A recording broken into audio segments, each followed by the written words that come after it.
Hello guys, welcome to KS academy. तो आज की इस प्रेजेंटेशन में हम बात करेंगे eigen values and eigen functions के बारे में। तो अगर इसकी बात करें तो जैसे कि हमें पता है कि अकॉर्डिंग टू डी ब्रॉगली किसी भी एक पार्टिकल के साथ हमारी एक वेव एसोसिएटेड होती है। ओके, तो किसी भी पार्टिकल के साथ हमारी एक वेव एसोसिएटेड होती है। अब इस वेव के अगर हमें इस पार्टिकल की पोजिशन, मोमेंटम, एनर्जी एक्सेट्रा इन सारी चीज़ों को जानने के लिए हमें इस वेव को स्टडी करना बहुत ज़रूरी है। इस वेव तो हम ये सारी चीज़ें जानने के लिए हम एक वेव फंक्शन इंट्रोड्यूस करते हैं। वेव फंक्शन इंट्रोड्यूस करते हैं जो कि होता है हमारा साई। एक ग्रीक वर्ड है ये साई। और ये जो हमारे पास वेव फंक्शन आता है, ये वेव फंक्शन हमारी जो हमारी पार्टिकल है, पार्टिकल की वेव जो एसोसिएटेड है, क्योंकि हमें बताया डी ब्रॉगली ने कि किसी भी इलेक्ट्रॉन के साथ एक वेव एसोसिएटेड होती है और उसके एक्सपेरिमेंट्स भी हो गए। तो ये चीज़ प्रूव हो गई कि किसी भी मैटर पार्टिकल के साथ एक वेव एसोसिएटेड होती है जिसको हम बोलते हैं डी ब्रॉगली वेव या मैटर वेव। अब इस वेव के कैरेक्टरिस्टिक्स जानने के लिए, इस वेव के हमें सारा का सारा हमें उसके बारे में जानने के लिए कि उस पार्टिकल की पोजीशन, मोमेंटम, एनर्जी, फोर्स, उस पर क्या क्या लग रहा है, क्या क्या उसकी स्पीड वगैरह सब कुछ जानने के लिए हमने एक वेव फंक्शन इंट्रोड्यूस करा। इस वेव फंक्शन से हमने इक्वेशंस बनाई और उस इक्वेशन से जो हमारे वेव फंक्शन के सॉल्यूशंस आए, उससे हमने इस वेव को स्टडी करा।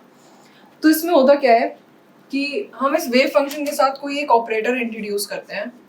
ऑपरेटर कोई भी, जैसे मान लो ए कैप ऑपरेटर हम इंट्रोड्यूस करते हैं इस वेव फंक्शन के साथ। अब जैसे इस वेव फंक्शन के साथ एक ऑपरेटर इंट्रोड्यूस होता है, हमारी जो वेव है वो बदल जाती है। कोई भी एक ऑपरेटर अगर हम वेव फंक्शन साई के साथ इंट्रोड्यूस करते हैं तो हमारी जो वेव है वो बदल जाती है। ये हमारी इक्वेशन आती है। जैसे कि अगर मैं आपको इसे नॉर्मल भाषा में समझाऊं इसे, तो अगर हमारी कोई भी वेव है, ओके, अगर इसके अंदर हम कोई भी एक ऑपरेटर इंट्रोड्यूस कर देते हैं तो हमारी जो वेव की जो पूरा का पूरा हमारा वेव का ग्राफ बनता है वो पूरा का पूरा हमारा बदल जाता है। जैसे कि ये बन गया, सपोज अगर हमने कोई भी इसके साथ सेम ऑपरेटर हम यहाँ पे लेते हैं इंट्रोड्यूस किया, तो अब इसका मतलब क्या हुआ है? इसका मतलब ये होता है, प्लीज मैं खुद परेशान हूँ इस बेल से। तो इसका मतलब क्या होता है कि सपोज करो हमारे पास कोई भी एक फंक्शन है, हम सपोज करते हैं कोई भी एक फंक्शन है ux, एक फंक्शन है जिसकी वैल्यू हमारे पास sin x है, ठीक है। अब हम एक ऑपरेटर इंट्रोड्यूस कर रहे हैं इसमें p बार, ओके। इस ऑपरेटर की वैल्यू है del by del x, ठीक है। अब ये हमने इसके साथ इंट्रोड्यूस करा, तो मतलब हम ux के साथ ये p बार इंट्रोड्यूस कर रहे हैं, तो इसका मतलब क्या हुआ? del by del x of sin x हो गया। इसका मतलब हमें sin x का डेरिवेटिव हो गया जिसकी वैल्यू हमारे पास आती है cos x।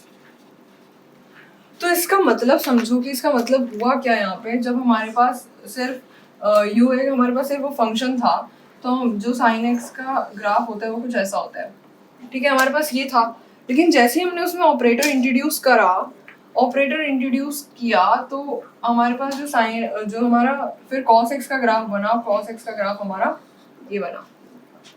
तो आप देख सकते हो हमारी वेव पूरी की पूरी बदल गई हमारी। अगर मैं इसे अलग अलग उसमें बनाते हैं, हमारे पास पहले था sin x का ग्राफ, उसके बाद हमने जब ऑपरेटर इंट्रोड्यूस करा तो हमारा cos x का ग्राफ बन गया।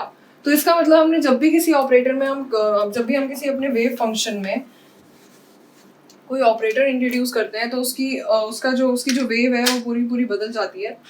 अब जो ये चेंज्ड जो हमारे पास वो आता है, जिसकी वैल्यू आती है, चेंज वैल्यू आती है, उसे हम बोलते हैं आइगन वैल्यू।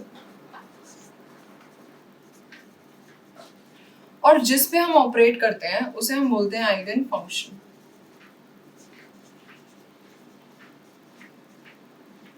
ओके, तो आई होप सो आपको समझ आया होगा दोनों में डिफरेंस क्या है, और मैंने ये sin x के एग्जांपल से भी आपको समझा दिया। तो इस प्रेजेंटेशन के लिए इतना ही। अगली प्रेजेंटेशन में हम नए टॉपिक्स की बात करेंगे, तो please like, comment, share, subscribe कर दीजिएगा और प्लीज़ कमेंट सेक्शन में थैंक यू लिख दीजिएगा। Thank you so much.